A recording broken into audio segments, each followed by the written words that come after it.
மார்னிங்கே சீக்கிரமாக railway station வந்தாச்சு. பெருசாக கூட்டம் ஒன்றும் இல்லை. எங்கடா போகிறேன்னு பார்த்துட்டிங்களா? ஆமாங்க, இன்றைக்கி மியூசியம் ஆஃப் லிவர்பூல் போகிறோம். அங்கே நான் என்னென்னலாம் பார்த்தேன்னு நீங்கள் பார்க்க போகிறீங்க. ஒரு வீடியோ மட்டும் இல்லை, இது கூட நான் இன்னும் 2 பார்ட்ஸாக 2 வீடியோ தனியாக போட்டிருக்கேன். வாங்க உள்ளே போகலாம்.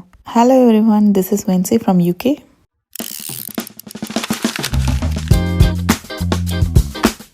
மியூசியம் போகிறக்காகவே காலையில் நேரமாக எழுந்திரிச்சு முடிக்காத வேலையை சீக்கிரம் முடிச்சுட்டு எனக்கு தேவையான ப்ரோட்டீன் அண்ட் கொலஜன் மில்க் ஷேக்லாம் குடிச்சிட்டு நல்லா எனர்ஜியாக கிளம்பின இடம் தான் ரயில்வே ஸ்டேஷன்.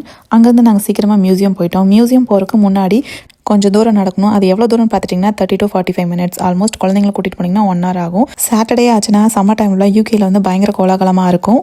சரி வாங்க மியூசியம்குள்ளே போகலாம். இந்த மியூசியமில் எந்த பொருட்களை பாதுகாக்கிறாங்கன்னு பார்த்துட்டிங்கன்னா வேர்ல்டு வாரில் நடக்கும்போது இருந்த பொருட்கள், அதுக்கப்புறம் சேதமடைந்த பொருட்கள், அந்த காலகட்டத்தில் என்னென்னலாம் மக்கள் யூஸ் பண்ணாங்களோ அந்த பொருட்களை வந்து ரொம்ப பத்திரமா எடுத்து வச்சுருந்தாங்க.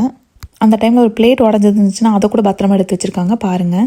அந்த காலகட்டத்தில் ஹாஸ்பிட்டலில் நர்ஸ் யூஸ் பண்ண யூனிஃபார்ம், கேமரா, அது மட்டும் இல்லாமல் வேர்ல்டு வார்க்கு அப்புறம் ஆரம்பித்த ஃபுட்பாலோட யூனிஃபார்ம், அப்புறம் நிறைய டீமோட பேட்ச், யூனிஃபார்ம் எல்லாமே இங்கே சேவ் பண்ணி வச்சுருந்தாங்க. 1889 நிறைய பேர் லெட்டர்ஸ் அவங்க ஃபேமிலிக்கு போட்டிருக்காங்க. அங்கே போய் சேராத லெட்டர்ஸ் எல்லாமே இந்த மியூசியத்தில் ரொம்ப பத்திரமா வச்சுருக்காங்க. UKயில் இருக்கவங்க கண்டிப்பாக விசிட் பண்ணுங்கள். மறக்காமல் ஃபாலோ பண்ணுங்கள். பாய்.